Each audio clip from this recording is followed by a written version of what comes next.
All right, let's talk some San Francisco. Hey, 49ers are back. It was looking like, oh no, is this going to be another disappointing season where you lose a bunch of games and there were injury issues, but you could say that's been happening a lot. Is it just the injuries that's the issue? Well, clearly the 49ers are playing really good football and beating a team that, both of these teams are probably going to be playoff teams with the Vikings and the 49ers. So beating a playoff caliber team, that's always a good win. So I want to talk about kind of the creativity of the Shanahan offense. What's going well? What's not going well? There's some negatives as well, but I think that it's fascinating to talk about. So let's just jump into it. So let's start things off with this play. What's going to happen here is it's going to be a zone coverage play, and it's a pretty simple concept. You have one receiver who's going to run a deep route, take away to safety. Another receiver kind of just essentially follows him. That's how you want to do this. This is a lot of what the San Francisco 49ers like to do, is they like to have several different receivers kind of work together to get players open, as opposed to just having one guy try to beat man coverage by himself or something like that, which is also part of why for the 49ers, them getting healthier and getting more players back actually matters a lot more than it might for some other teams. Look at how when Garoppolo takes the snap right here, you're going to see that, this is not an easy throw to make. I've circled the safety who's just entering the frame. He's crashing in, trying to make a play. You have to get it there quickly, and you have to make it a perfectly accurate throw.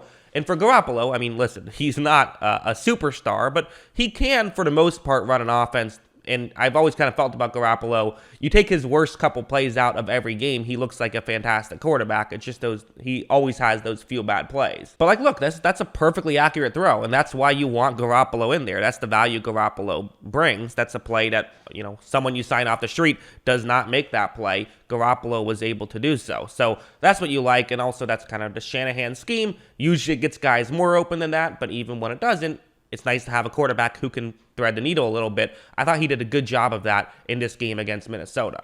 In fact, let's talk about the negatives a little bit. I brought them up. There were some. I didn't think it was egregious, but there were some. This play, it's going to be a zone coverage play. Again, little concept where the number 2 receiver runs a deeper route, trying to clear people out. Your number 1 receiver is going to just run underneath. It's just a quick play to gain some yards. And look, Garoppolo takes the snap. You're going to see that there's an opening right here. And this did happen a few times in this game where you see someone who's just open. However, Garoppolo just, he overthrows it. That's what happened. Ayuk was open on that play. You could have gained potentially even a first down because he might have been able to do stuff after the catch, and he overthrew it. Now, also worth mentioning, part of why he overthrows it is because there is a linebacker who could try to run and undercut it. So I get that you don't want to exactly just put it, on a line, but you have to give your receiver a chance. If not, just throw the ball away.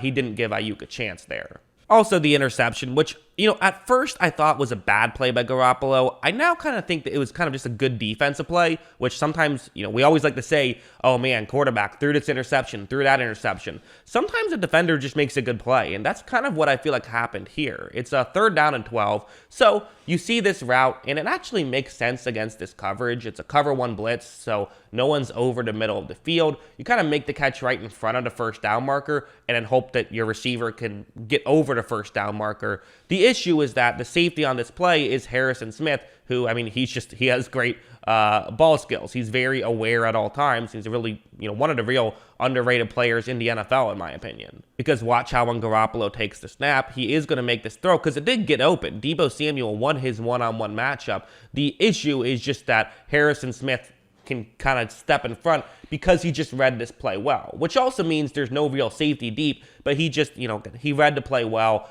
This is, maybe you could say, hey, Garoppolo should have noticed it, which I think is kind of fair, but it's also a little bit hard to tell while we still don't have all 22 out. I do think this was a very good play from Harrison Smith. Look, Smith just jumps in front, gets the interception. You could go to flip side and you could say Garoppolo has to notice it if you want to. I think that's a take you can have. But for me, I more so put that in it was a good defensive play. That's how I feel about it. And also, we got to talk about some stuff like this. Getting back to the positives now, because, again, it was mostly positive.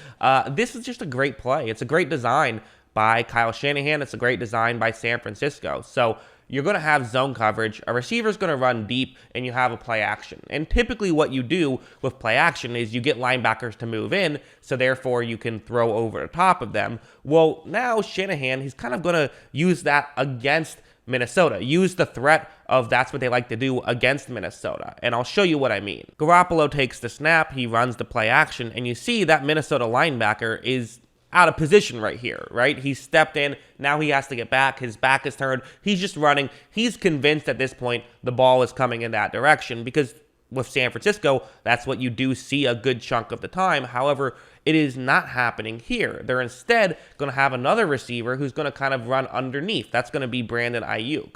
But again, what you could do is just run a check down, but Shanahan's going to be a bit more greedy than that, and for good reason. Look, Ayuk, who appeared to be covered up, now gets wide open because he just goes into someone else's zone who is no longer there, and it's not until the safeties, who also were pretty far deep, are able to make the tackle. So, again, well executed by the Niners, but really a good play call by Shanahan, which, again, to be expected. Kyle Shanahan, good at calling plays. We all know this. And one last play. I got to break down a Deebo Samuel rush. It's kind of a funny point that Kyle brought up on the podcast about how he tweeted out a joke about that Deebo Samuel is, simultaneously the best receiver and best running back in the NFC West. And of course, you immediately think, okay, well, that's not true because of like DeAndre Hopkins. You don't immediately think, well, that's not true because of any running back. That's not really something you think about. He's playing really good at the running back position. So the way this play works is I've circled a Minnesota player. He's going to be the closest unblocked man on this play. So he's the guy who could potentially run over and make a tackle. Watch. So Garoppolo takes the snap. He hands the ball off to Samuel. And at this point, you can see how this tackle could be made. And maybe you don't even gain any yards. But really what's going to happen is, it's going to be a bit of a 59 is going to go to the closer gap, which can now allow for Samuel to get to the outside. But also watch Samuel just kind of accelerate so well, and he runs by him and gets into the end zone for a touchdown. I mean, the reality is I like this stuff. You have a great playmaker. Hand the ball off to him sometimes. You don't have to get him the ball by throwing to him. He's got a guy who, I said this in the podcast as well, a lot of podcast references, is that it's never a bad play when Deebo Samuel touches the football. It just isn't. Deebo Samuel, it seems like every time he touches the football, it's a good play for San Francisco. So this one's certainly a good play for San Francisco. So yeah, I mean, listen, good win for the 49ers. And honestly, their schedule gets a lot easier down the stretch. I mean, they play Seattle, who I think we all assume that should be a win given the state of the Seahawks as of right now.